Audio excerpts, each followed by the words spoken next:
Hello and welcome to Writing Workshop for Editing. Today I'm going to teach you some time order transition words and phrases and how to identify and use complete subject and predicate in sentences. Remember, editing equals making things correct. It means making corrections. Let's get started. Time order transition words and phrases.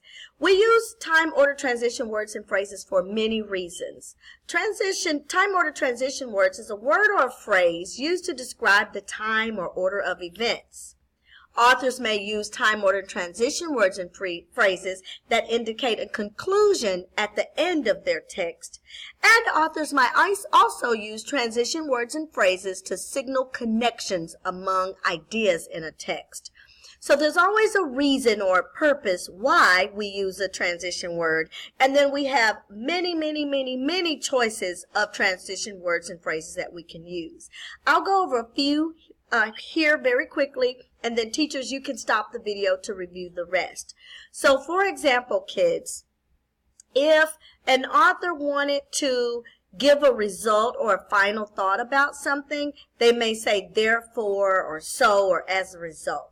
If an author wanted to provide an example, they may say namely, specifically, for example, or such as. And if an author wanted to give the time order of events, they may use words like first, next, last, or suddenly, then, during, while, after, the next day, weeks later, the next hour, things like that. So teachers, go ahead and pause the video at this time and continue to review this slide to go over the different purposes and the transition words, and come back in about 2 minutes. Pause the video at this time. All right, let's keep going. All right, complete subject and predicate. A sentence consists of two basic parts, subject and predicate. The subject is the part of the sentence that tells who or what is being described, or who or what is being acted upon. The predicate is the part of the sentence that tells what the subject is doing, what the subject is experiencing, or what is being done to the subject. So then the complete subject is the simple subject and its modifier. So that means everything within that subject. So everything that's along with it. And then the complete predicate is the simple predicate or the verb and everything with it, its modifier. So let's look at an example. The dog in the front yard barked loudly all night. So who or what is the sentence about? The dog in the front yard. What did the dog in the front yard do? Barked loudly all night. So the complete subject is the dog in the front yard, and then the complete predicate begins right here with the verb barked loudly all night. And if your sentence is missing one of these parts, then it is an incomplete sentence. It is a fragment. All right, so now you try it. The puppy jumped into the car. Students, who or what is this sentence about? The puppy, correct. What did the puppy do? Jumped into the car. Very good. Let's do another one. A broken iPad was on the ground. Who or what is this sentence about? A broken iPad. What about the broken iPad? What did it do? What was the iPad experiencing? It was on the ground. So your complete predicate would start with the verb was. Let's look at this sentence. Presented us with personal copies of the published anthology. Who or what is this sentence about? Did you say I don't know? Because I don't either. The sentence begins with the verb, presented us with personal copies of the published anthology. This sentence is not complete because it is missing the subject. So if we were going to make it complete, we could say Mrs. Bell presented us with personal copies of the published anthology. Then we have a subject, and then we would have a complete predicate. All right, let's jump into the dream assignment on page 7 in your workbooks. Sophie is a 4th grade student in Mrs. Jung's class. Mrs. Jung asked students to think about memories they shared during this year together. Next, she asked them to write about an assignment they enjoyed. So students, I want you to follow along with me with the dream assignment as I demonstrate how Sophie used transition words and how she used complete subject and complete predicates. So the first thing that you do when you get a piece of text, you just don't jump in and start reading it. Of course, we know that we would skim and scan the text. So reading the top part here where it said that Mrs. Young asked students to write about memories they shared during the year together, and she asked the students to write about an assignment they enjoyed.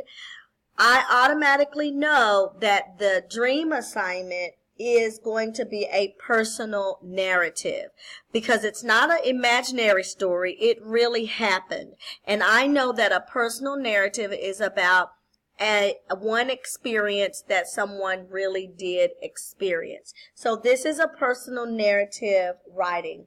So after I read or during my reading, I will stop and I will think aloud because I want to draw your attention to and teach you how to analyze the composition to look at some elements of writing. I want us to notice Sophie's organizational structure, how she used it, if she used any literary devices and how she used those, how she focused on one personal experience. Want us to look at some specific and well-chosen details. And did she express the importance of the experience as Mrs. Young asked? So let's get started. I want you to read along with me, starting at sentence 1. Becoming a published author was the class assignment I enjoyed most this year. My excitement rose when Mrs. Young explained the project. Our city is publishing an anthology of student essays. The essay topic is Believe in Your Dreams. You are all excellent writers. I want each of you to write an essay, she shared.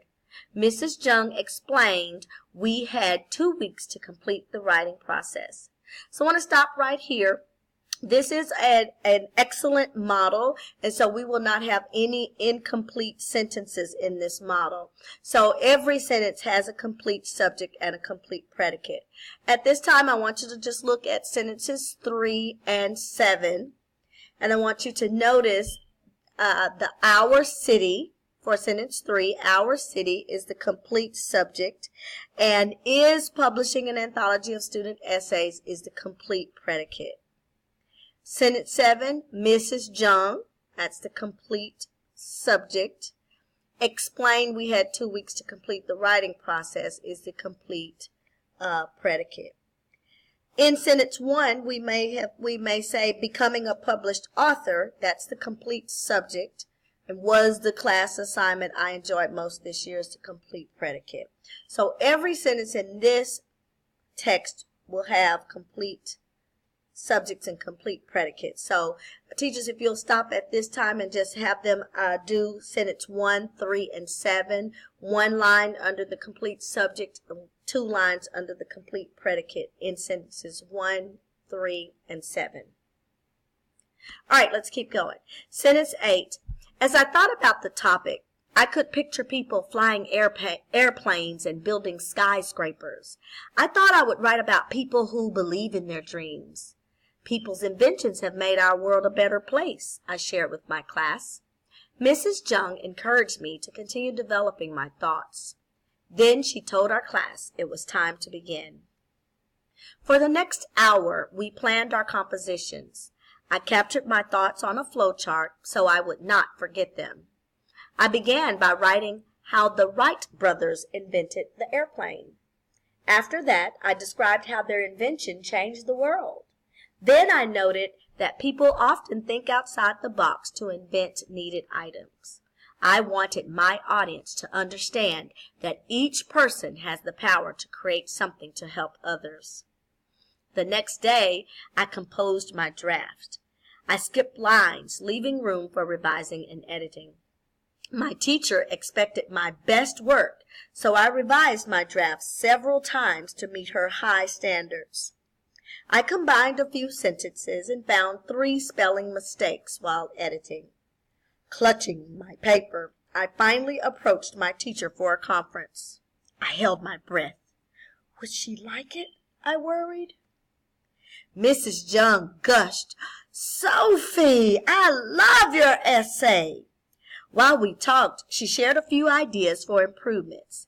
At last, she sent me to the computer to publish my piece. Weeks later, Mrs. Young presented us with personal copies of the published anthology. I rushed to find the page with my name and essay. It was a terrific feeling to realize my favorite assignment would be in print forever. I think this writer did an excellent job of putting this short essay together, students. I noticed in paragraphs 3 and 4, starting at line 13 down to 25, I noticed how she used an appropriate organizational structure. She's using a sequence text structure to help convey a message of how she went about writing her paper, and she used some great transition words.